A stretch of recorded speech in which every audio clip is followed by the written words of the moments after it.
সকাল সকাল অনির ফোন পেয়ে হচকচিয়ে গেল অনিক। অবাক গলায় বলল, বিয়ে ঠিক হয়েছে মানে? হুট করে বললেই হয়ে যায় নাকি? তুমি তোমার বাসায় আমার কথা জানাওনি? অনিক কেঁদে ফেলল। অনিক অনেক কান্না শুনে অস্থির হয়ে বলল, আরে কাঁদছো কেন?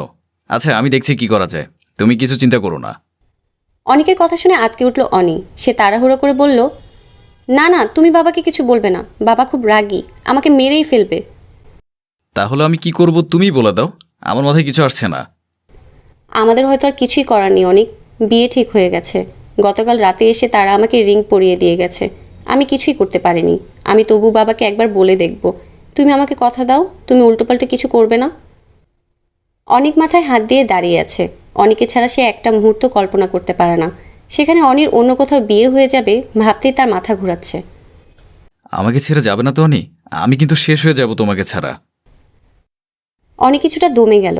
অনিকের এই আকুতি শুনে খারাপ লাগলো তার। সে কাঁপা কাঁপা গলায় বলল, আমি তোমাকে ছেড়ে যাব না অনিক, আমার উপর বিশ্বাস রাখো। অনি ফোন কাটতেই তার বান্ধবী সীমা অনিকে বলল, তুই কিন্তু কাজটা ঠিক করছিস না অনি। অনিক ভাই তোকে অনেক ভালোবাসে, তুই এভাবে তাকে ধোকা দিতে পারিস না। অনিক কপাল কুঁচকে বলল, বাদ দে তো, এসব ভালোবাসা আমার জানা আছে। কয়েকদিন পর দেখবি দিব্যি ঘুরে বেড়াচ্ছে, তখন আর এই অনিকে মনেও থাকবে না। এসব পুরুষ মানুষকে আমার ভালো করেই চেনা আছে।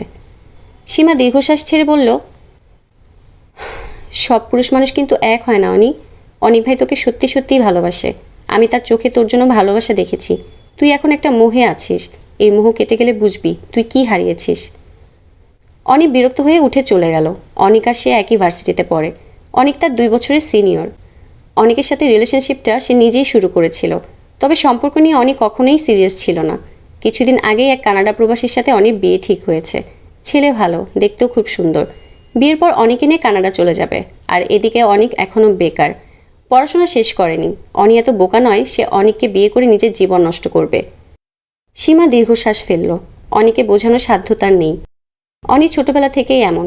অনিকের সাথে কান্নার নাটক করে এখন কি সুন্দর হবু বরের সাথে হেসে হেসে কথা বলছে।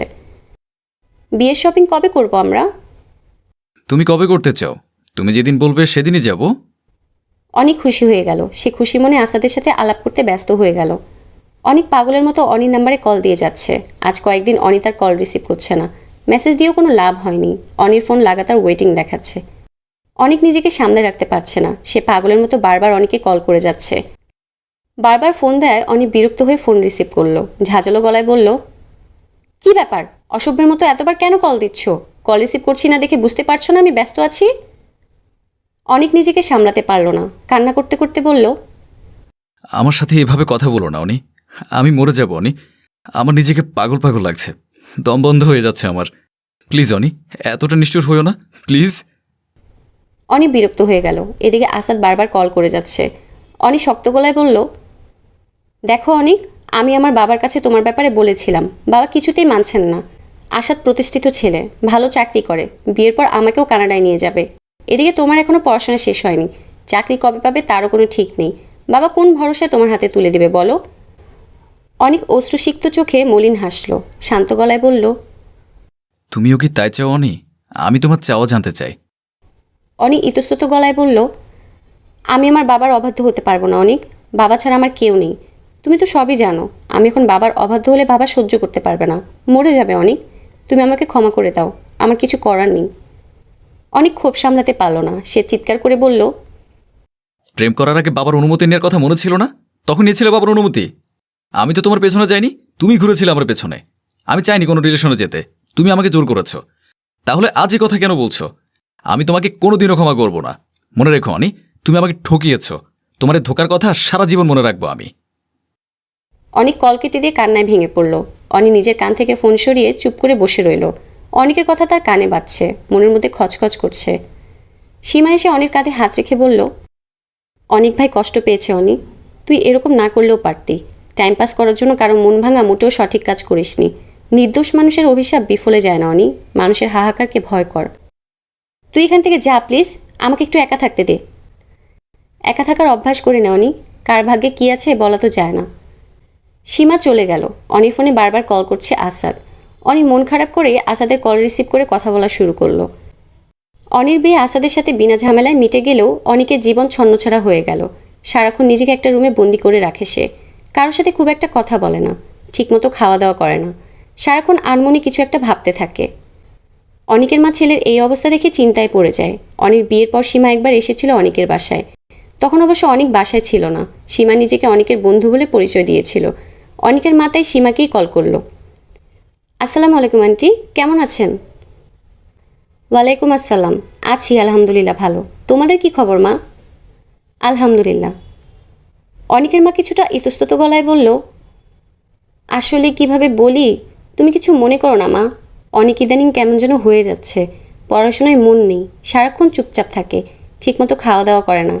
কি হয়েছে তুমি কি কিছু জানো? সীমা মলিন গলায় সব কিছু খুলে বলল। অনিকের মা অবাক হয়ে গেছে সব কিছু শুনে, সাথে কিছুটা রেগেও গেলেন। সীমার সাথে কথা বলে তিনি তৎক্ষণাৎ অনিকের রুমে গেলেন। শোয়া থেকে অনিকে টেনে বসিয়ে দিয়ে শক্ত গলায় বললেন, তুমি একটা মেয়ের জন্য এভাবে নিজেকে আর আমাকে কষ্ট দিচ্ছ অনিক, তাও তার জন্য যে তোমাকে কখনো ভালোবাসেনি, ঠকিয়েছে। কিছুদিনের ভালোবাসার জন্য তুমি নিজের এই অবস্থা করেছো। আর আমি যে তোমাকে এত বছর ভালোবাসলাম, তোমাকে বড় করলাম, এসবের কোনো মূল্যই কি তোমার কাছে নেই? ওই মেয়েটাই তোমার কাছে বড় হলো। অনেক মাথা নিচু করে চোখের পানি ফেলছে। অনিকের মা কঠিন গলায় বললেন, একটা মেয়ের জন্য আমি তোমাকে নিজের ভবিষ্যৎ নষ্ট করতে দিব না। কাল থেকে পড়াশোনা ঠিকভাবে করবে। আমি আগের অনেককে দেখতে চাই। এই দিন দেখার জন্য আমি তোমাকে এত বড় করিনি। আর আরেকটা কথা, আমি তোমাকে বিয়ে করাতে চাই, নিজেকে প্রস্তুত করো। অনিক তার মায়ের একটা কথায়ও প্রত্যুত্তর করল না। অনিকের মা তাকে ডাইনিং টেবিলে খেতে যেতে বলে রুম থেকে বেরিয়ে গেল। কিছু বছর পর অনিক কানাডা থেকে দেশে এসেছে। আসাদ তার সাথে আসেনি। অবশ্য আসাদ তার কোনো কিছুতেই সাথে থাকে না। প্রয়োজনীয় টাকা সে অনিকে দিয়ে দেয়, কিন্তু প্রয়োজনীয় সময়টা সে অনিকে কখনোই দেয় না। সারাদিন একা একা সময় কাটাতে কাটাতে অনি ডিপ্রেশনে চলে গিয়েছে। তাই দেশে এসেছে কিছুদিন নিজের মতো কাটাবে বলে। অনি সীমাকে কল করল। হ্যালো অনি। অনি মলিন হাসল। দেখা করতে পারবি? হ্যাঁ অবশ্যই, চলে আয় আমার বাসায়। সীমার থেকে অ্যাড্রেস নিয়ে অনি চলে গেল তার বাসায়। ছোট সিমসাম গোছানো বাসা সীমার। অনিকে দেখে খুশিতে জড়িয়ে ধরল। দুজনের গল্পের মাঝখানেই কলিং বেল বেজে উঠল। তুই বস, আমার হাজবেন্ড এসেছে, আমি দেখছি। অনি মুচকি হাসল। সীমা তড়িঘড়ি করে দরজা খুলে দিতেই অনিক হাসি মুখে বলল, দেখো তোমার জন্য কি এনেছি, তোমার পছন্দের রসমালাই। আজকে আবার আনতে গেলে কেন? কালকেই তো এনেছিলে। তাতে কি হয়েছে, ঠিকমতো খেলে তো আর কালকেরটা থাকতো না। রেখে দাও, যখন ইচ্ছে হবে খাবে। অনিক এখনও অনিকে খেয়াল করেনি, সে সীমার সাথে কথা বলায় ব্যস্ত। অনি অনিককে দেখে বসা থেকে দাঁড়িয়ে গেছে। চোখ বড় বড় করে অনিকা সীমার খুনসুটি দেখছে। সে অনিককে কিছুতেই আশা করেনি। সীমা কিছুটা ইতস্তত গলায় বলল, অনিক, দেখো কে এসেছে। অনিক তাকিয়ে দেখল অনি অবাক চোখে তাকিয়ে আছে তাদের দিকে। অনিকে দেখে প্রথমে অবাক হলেও পরে হাসি মুখে কথা বলে অনিক। আরে অনি যে, কেমন আছো তুমি? দেশে কবে এসেছো? অনি কিছু বলতে পারল না, হাত পা কাঁপছে তার। অনিকের এত স্বাভাবিক ব্যবহার তাকে ভেতর থেকে নাড়িয়ে দিচ্ছে। অনিক অনিকে চুপ থাকতে দেখে ভ্রু কুচকে সীমার দিকে তাকালো। অনির অবস্থা বুঝতে পেরে সীমা বলল, গল্প পরেও করা যাবে, এখন যাও ফ্রেশ হয়ে নাও। অনিক হাসি মুখে ভিতরে চলে গেল। তুই অনিককে বিয়ে করেছিস? হ্যাঁ, অনেক অনেক ভালো ছেলে। আন্টি প্রস্তাব দিতে আর অমত করিনি। টাকা পয়সাই তো আর জীবনের সব নয়। অনিক এখন ভালো একটা চাকরি করছে। সবচেয়ে বড় কথা, অনিক আমাকে অনেক ভালোবাসে, যা আমি সারা জীবন চেয়ে এসেছি। যদিও ও প্রথমে আমাকে মেনে নেয়নি, তবে কখনো অবহেলাও করেনি। আমি খুব সুখে আছি অনি। অনি মাথা নিচু করে বসে আছে, চোখের কোণে অশ্রুর আনাগোনা। এই সুখ তার হতে পারত, সে নিজ হাতেই সবটা শেষ করেছে। সীমার বাসায় থাকার সাহস হলো না অনির। সে বাহানা দিয়ে চলে গেল। সীমা সব বুঝেও কিছু বলল না। অনির চোখের কোণে পানি সে দেখেছে, এটা তো হওয়ারই ছিল।